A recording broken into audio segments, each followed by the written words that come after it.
Que a paz de Deus, que a luz do nosso Senhor Jesus Cristo nos envolva hoje, agora e eternamente. Com o tema A Cor da Alma. Para iniciarmos o nosso tema, vamos fazer uma longa viagem no tempo para relembrar o sofrimento daqueles que povoaram esse país, os negros, saído da África como escravo, expulso do seu próprio país por homens que se diziam civilizados e educados.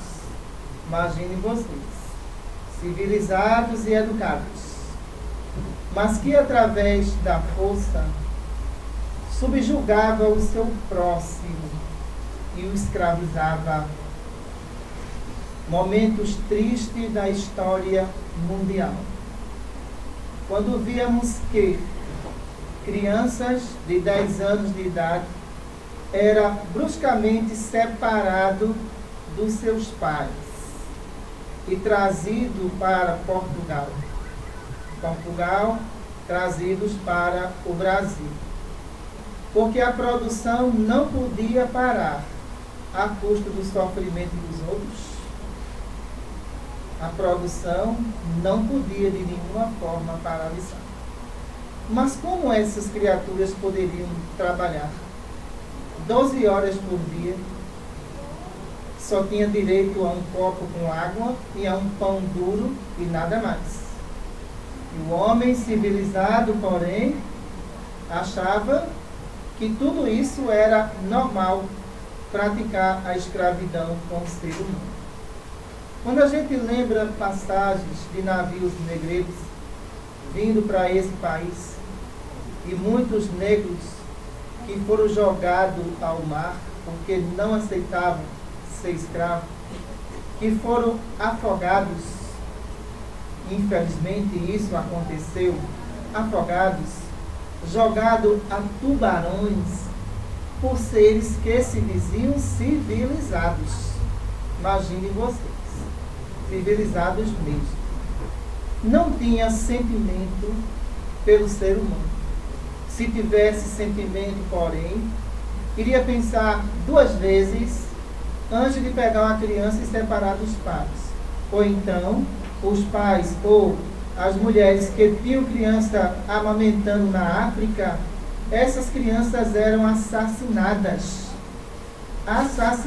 já que a mãe não poderia transportar essa criança em navios negreiros, teria que matar a criança para escravizar a própria mãe.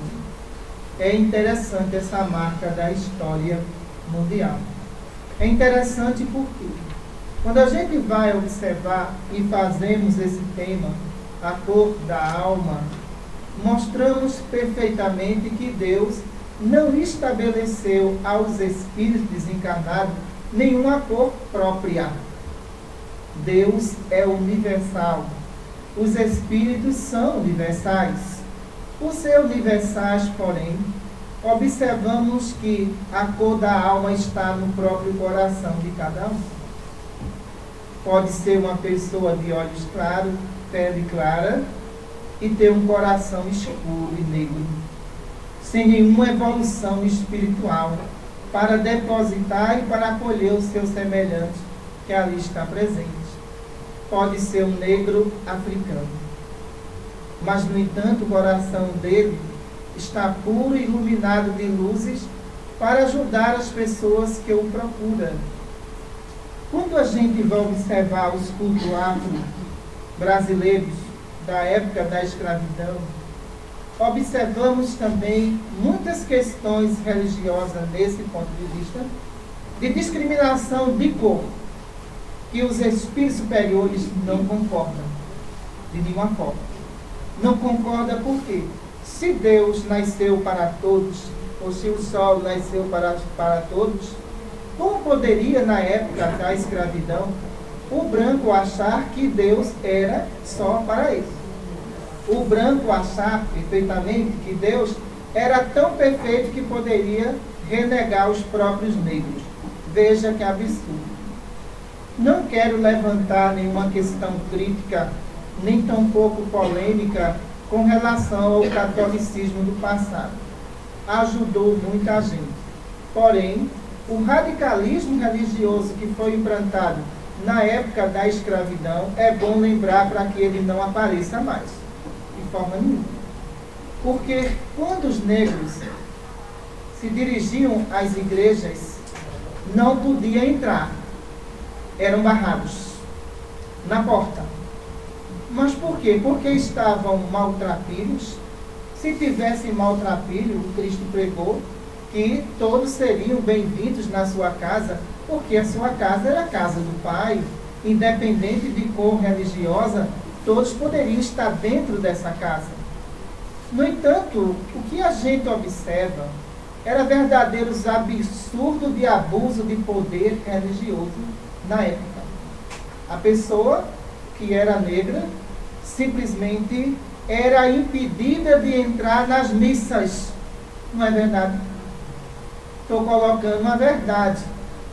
Isso está na história do Brasil. Impedidas. Mas por que eram impedidas? Não dá para entender de forma nenhuma. Quando a gente vê até a formação do Cristo da idade medieval, a gente nota que existe discriminação.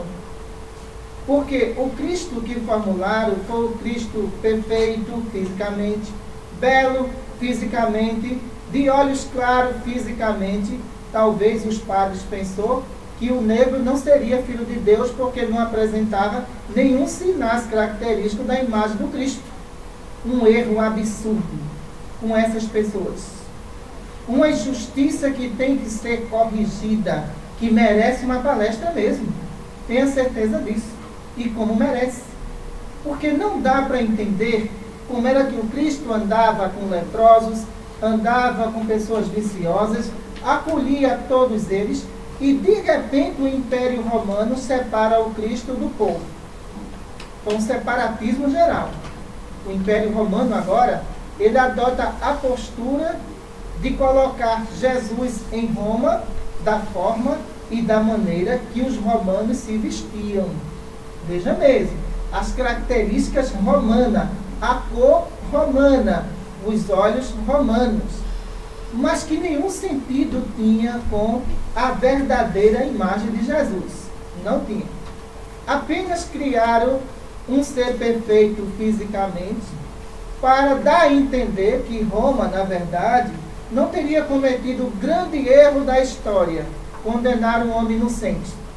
Apenas queriam esconder o erro que cometia e começava a exaltar Jesus. Começava a louvar Jesus. Imaginem vocês. Então, o que a gente vai encontrar em termos de erros religiosos com relação ao negro nessa palestra é impressionante. Impressionante, sabe por quê? Porque a partir do momento em que foram barrados em porta de igreja, eles começaram a se comunicar com os espíritos. Os espíritos que se comunicavam através dos pretos velhos, das pretas velhas, moralizadíssimos, sem nenhuma viciação, sem pedir naquele exato momento nenhum tipo de oferenda, mas eram espíritos que vinham pregar para os negros o direito de igualdade social. Veja mesmo, que eles eram seres humanos, que eles não eram animais, que eles eram seres que poderiam lutar pela sua própria liberdade. É interessante, o mundo espiritual teve que intervir. E os padres continuavam alimentando a ilusão dos senhores de engenho que negro não fazia parte da raça humana. Isso é um absurdo. No entanto, esses padres, ele acolhia essas informações e os senhores de engenhos ditos civilizados, porém, o que é que eles faziam?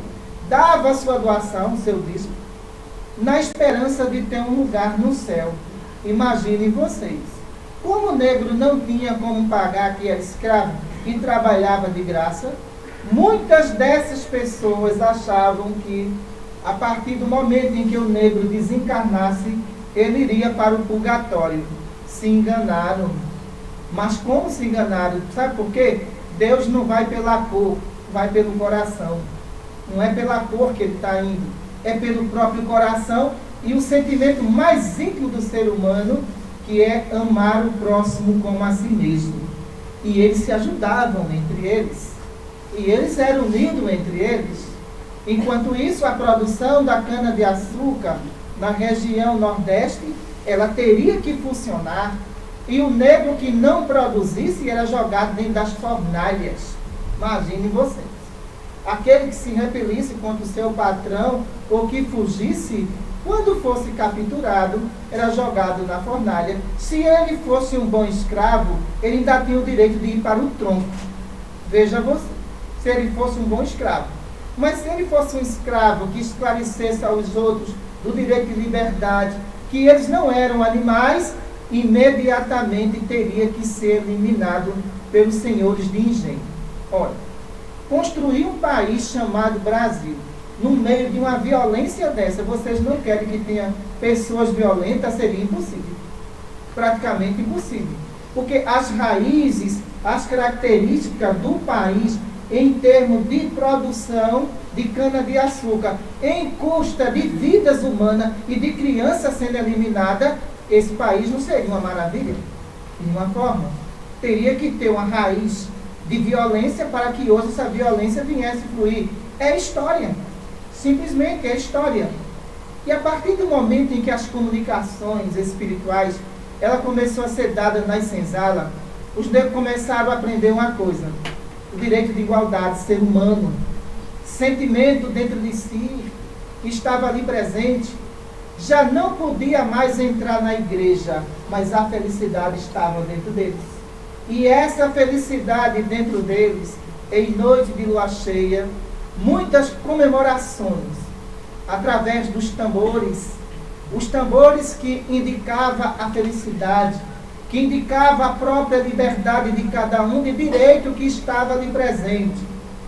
Os senhores de engenho não sabiam compreender essa situação de nenhuma forma. Como é que esse povo trabalha apanhando o dia inteiro? Como é que esse povo não tem nem o que comer e fazendo festa do outro lado da senzala? Comemorando o quê? Isso incomodava. Felicidade, os negros mostravam que não era o meio nem o palácio onde estavam os perturbados, onde estavam os desumanos, mas felicidade era uma própria condição que eles estavam criando dentro da sociedade que eles estavam. Felicidade era aquilo, mostrar para eles que, apesar de toda a ignorância, de toda a violência, se tinha momentos de felicidade dentro de uma senzala. E como se tinha? Mais uma vez, os espíritos que ali se manifestavam, que ali trazia as suas informações para todos que se encontravam, dizia apenas que a escravidão era temporária, que a liberdade estava bem próxima de acontecer. Mensagens vindas do além para confortar os espíritos que ali estavam vivendo uma expiação e prova duríssima. Enquanto isso, estava lá Nossa Senhora, estava lá Jesus dentro da igreja, mas que eles não tinham direito de se confessar com os padres.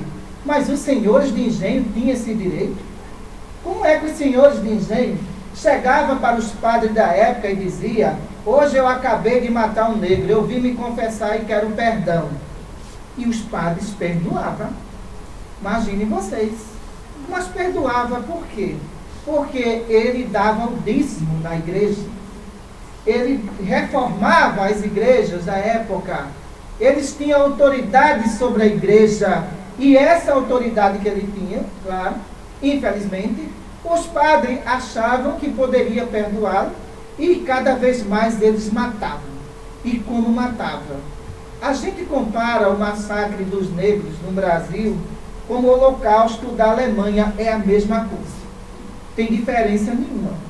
O que Hitler fez na Alemanha e o que os senhores de engenho fizeram no Brasil é a mesma coisa. Não tem diferença nenhuma. Porque primeiro Hitler era racista. Entendeu? Ele era racista.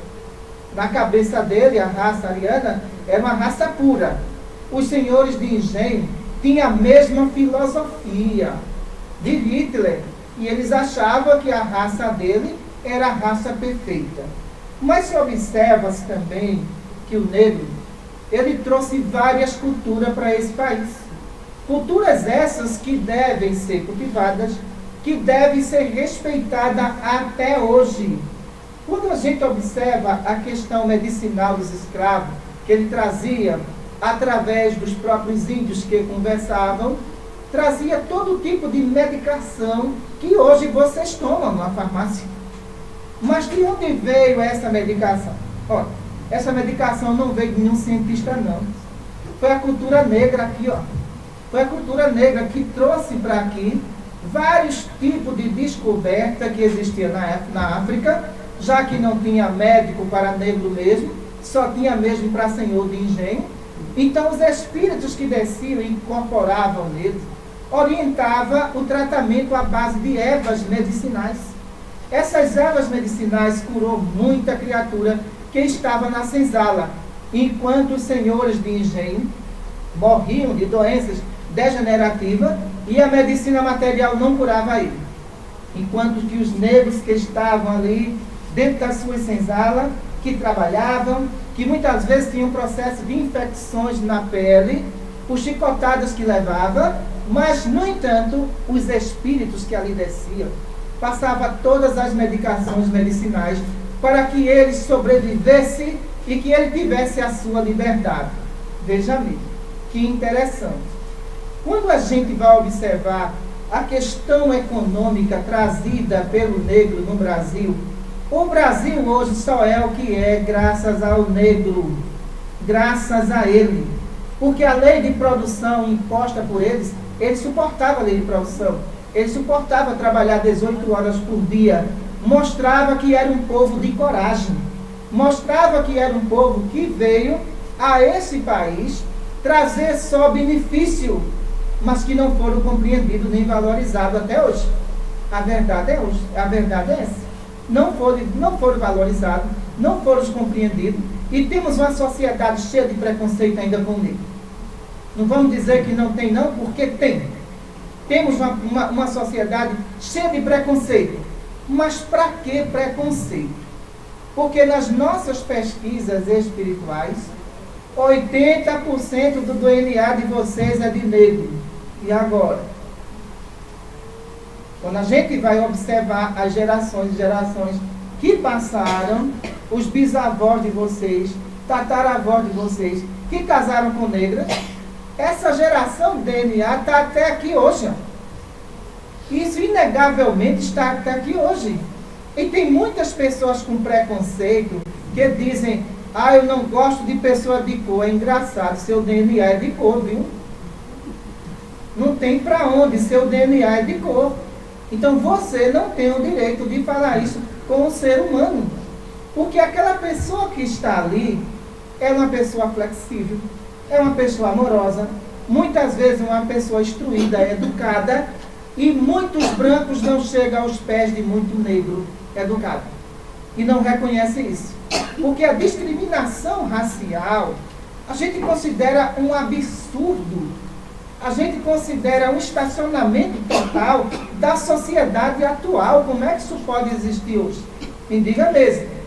E quando a gente vai partir para a modernidade agora, observando que a discriminação na área política, na área jurídica é impressionante. E como é? Na área educacional, e como existe discriminação. Primeiramente porque você vai medir um ser humano pela inteligência ou pela cor? Você vai medir ele pela inteligência, não é pela cor, não. Como é que se coloca cota para se entrar dentro de uma faculdade? A gente considera isso, né, um retrocesso na humanidade. A pessoa que está ali, ela tem que ser respeitada pelo que ela aprendeu, pelo que ela se esforçou a vida inteira. De repente, os nossos juristas, ele chega e diz: olha, agora o negro vai ter cota nas universidades. Interessante. O senhor está discriminando toda uma raça. E como está discriminando? Por quê? Vamos fazer uma análise dessa lei agora. Existe discriminação na lei? Existe. Existe sim. Discriminação. Primeiramente, por quê? a gente vai observar que todo mundo tem direito à educação. Independente de cor, todos têm direito à educação. Então, se eu pego uma criança negra numa escola pública, ela tem direito à educação. Uma criança branca, da mesma forma, ela tem direito à educação. Quer dizer que a branca teve direito à educação e não entra sem cota. O outro que não teve, ele tem que apelar para a cota? Isso é um absurdo dentro de universidades brasileiras. Eu considero isso um absurdo. É um absurdo porque, como aquela pessoa negra, ela vai apresentar o seu currículo para uma empresa. Me diga mesmo. Me diga só. De repente, uma multinacional, ela quer empregar essa pessoa. Olha, eu quero seu currículo universitário. Engraçado, o senhor entrou por cota, foi, quero não. Não quero. Eu quero alguém, mesmo que seja de cor, mas que estudou e entre sem cota. Essa discriminação vai muito mais além do que a gente pensa. E como vai? Alguns professores universitários, me desculpe, mas eu tenho que falar o nome de vocês. Alguns professores universitários, conservadores, racistas, oferecem 2 tipos de tratamento dentro da universidade. Quem é universitário sabe muito bem disso. Quem é de cor sabe muito bem disso. Primeiramente vem as origens familiares. É observado isso. Começam a sondar o aluno. Quem foi seu pai? Doutor fulano de tal. Ele vai ter um tratamento diferenciado dentro da universidade. Quem foi sua mãe? Foi uma lavadeira de roupa. Coitado dele. Mas coitado dele mesmo. Porque o professor universitário conservador, racista, ele vai ter 2 visões nesse momento. E como ele vai ter 2 visões? Primeiramente, ele vai observar a cor e a origem. Ao observar a cor e a origem, ele vai começar a julgar aquele aluno como ser incapaz de realizar qualquer trabalho universitário, entendeu? E quando este aluno vai apresentar um trabalho em grupo, um trabalho de apresentação, de exposição, esse professor, ele tem um comportamento de senhor de engenho. Mas de senhor de engenho mesmo. De observar a roupa do aluno, a postura do aluno, erro de português do aluno, ele observa todos os caracteres deste aluno que está ali apresentando o trabalho. Faz pergunta, na esperança que este aluno não responda, ainda vem dizer para mim que não existe discriminação nesse país, se já começa desde a educação universitária. Então veja mesmo, e quando ele explora esse aluno expõe um bom trabalho, a nota é lá embaixo. Nunca alcança o nível necessário. Sabe por quê? Ele não está julgando inteligência. Ele está julgando a cor do aluno. Ele está julgando a origem do aluno. E isso não é válido. Universidade e professores universitários, põe uma coisa na sua cabeça. Você está ultrapassado. Mas como está ultrapassado? Ultrapassadíssimo. Porque aquele que o senhor julga incapaz, cuidado, ele um dia pode chegar a ser um professor universitário também. E mostrar para o Senhor que ele não chegou ali pelas suas opiniões, não. Chegou pela inteligência desenvolvida, pelo esforço próprio. São absurdo e absurdo que a gente presencia. E de repente chega o jurista para mascarar, infelizmente, a discriminação que existe sobre o negro. Olhe, você agora vai ter direito à cota. Confesso a vocês, se eu fosse uma negra, eu não queria. Eu não queria mesmo. Estudaria de noite, noite e dia. Não seria orgulho, não. Seria, sabe o quê? Respeito à minha classe. Respeito à minha classe que sofreu dentro de canaviais. Respeito aos meus descendentes que foram afogados dentro de oceanos. Eu mostraria que eu chegaria até lá. Mas pela cota não.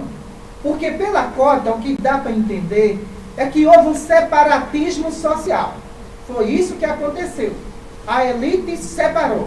O que foi que a elite fez? O meu filho vai ser bem formado de cor branca e não entra pela cota. O seu, que é de cor negra, vai entrar pela cota. Quando for a apresentação de currículo, o seu está fora, o meu entra. Isso é um absurdo na educação. Como é que uma Constituinte diz que a educação é direito de todos e deveres do Estado? Me diga mesmo. Mas que dever, me diga. Mas que direito de discriminar a pessoa, de humilhar a pessoa? Isso não é direito não, pessoal. De forma nenhuma. Então, quando a gente passa a lembrar também, na parte culinária, o negro ele trouxe maravilha para esse país.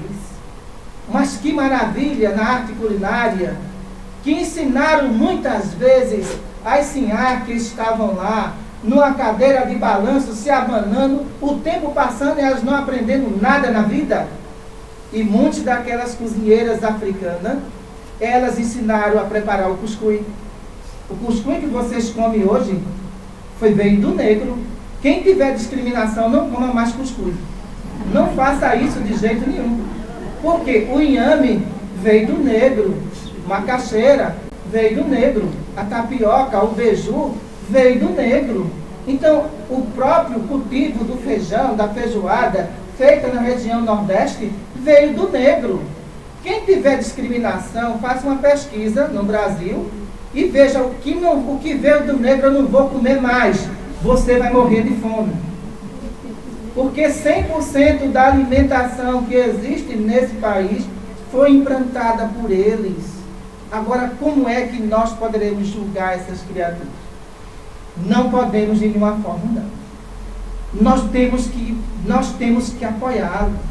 Nós temos que se aproximar dessas pessoas e mostrar para essas pessoas o valor que essas pessoas têm. Eu quero fazer uma pesquisa de base e perguntar qual é a escola particular que registra negro no seu país. Me diga mesmo. Se você estiver, me diga, viu? Me diga qual é a escola particular, rede particular, que tem um professor negro ensinando. Não tem. Não tem. Sabe por quê? Discriminação social. Nada mais do que isso. Então nós temos que entender que todos vocês têm o direito de liberdade, e como tem, mas eu acho que a visão jurista, ela tinha que dar mais direito ao negro e como deveria dar. Mais respeito a ele e mais valor a ele. Em pesquisas realizadas por nós aqui no plano espiritual, imaginem vocês que de 10 mortes nesse país, 8 são negros que são assassinados. Veja mesmo, sem nenhum registro policial, para se ter uma ideia. Porque se vocês for me falar que a questão de segurança pública com relação à cor não existe discriminação, existe sim. Mas como existe? Só que a gente tem que entender uma coisa. Segurança é igualdade. Igualdade. Todos têm direito à segurança. Agora, é interessante. Quando a gente observa seres despreparados que vão abordar uma criatura de cor, a humilhação é completa. Tenha certeza disso. Aquele ser é tratado como os escravos da época diante da autoridade policial. Não me venha dizer que isso é mentira. Porque existe aí 2 tipos de tratamento social nesse país para as criaturas negras. E como existe? Porque as abordagens que a gente observa em pessoas de cor, isso é uma vergonha, um despreparo. Primeiro a gente tem que respeitar aquela pessoa que está ali. Não é simplesmente que ela apresenta a cor negra dela, que ela vai ser humilhada, maltratada, e de repente se observa que não há nenhum crime cometido por ela, vai embora. Peraí, não é assim não. Por que as pessoas brancas não são tratadas assim? Na verdade, as pessoas brancas, em termos de segurança pública, elas têm outro tipo de tratamento, pessoal. Então, a gente vai ter que entender agora que a escravidão acabou. E acabou a escravidão, mas existe um racismo da escravidão. Esse, inegavelmente, existe. E a partir do momento que esse racismo existe, a gente tem uma sociedade em conflito de cor. Vocês imaginem só. Conflito de cor. Porque há 30 anos atrás, não muito tempo, se uma jovem branca arrumasse uma pessoa de cor para casar, há 30 anos atrás a família não aceitava. Veja mesmo. não aceitava. Aquela jovem fugia com aquele negro e era feliz para sempre. Até parece um conto de fada, né? E era feliz para sempre. Porque ela mostrava aos pais que estavam ali que aquela pessoa era uma pessoa honesta, digna. Quantas e quantas não casaram com pessoas brancas e aí não deu certo. Se separou. Foram traídas na primeira semana de casamento. Enquanto que aqueles negros da senzala, eles demonstravam amor por aquela negra que se encontrava ali. Ele demonstrava respeito. Porque você imagina a condição de um negro reprodutor. Imagine o quanto uma criatura dessa não sofria. Porque ele teria que reproduzir escravo. Ele teria que engravidar as escravas para que essas futuras gerações trabalhassem para os senhores de engenho. Aqueles homens tinham duas opções. Ou eles eram um reprodutor ou morriam. Entenda bem. A gente observa histórias belíssimas de como ele tratava aquela negra. Ele mostrava a ele que ele estava cumprindo uma obrigação para que ele não viesse a morrer. Eles conversavam com ela, não se tratava de uma questão dele ser um reprodutor, estuprador, não, pessoal. Ele tinha sentimento. Ele sabia que aquela jovem que se encontrava ali não estava na idade de gestação, de relação sexual. Eles tinham maior cuidado com o seu povo. Como é que eu posso discriminar um povo desse? De forma nenhuma. Eu tenho que procurar respeitá-lo. Porque, na verdade, se você for procurar um espírito e você disser qual é sua cor, é a cor do coração. É a cor do amor. É a cor de Deus. Muita paz para todos e que Deus ilumine a todos vocês.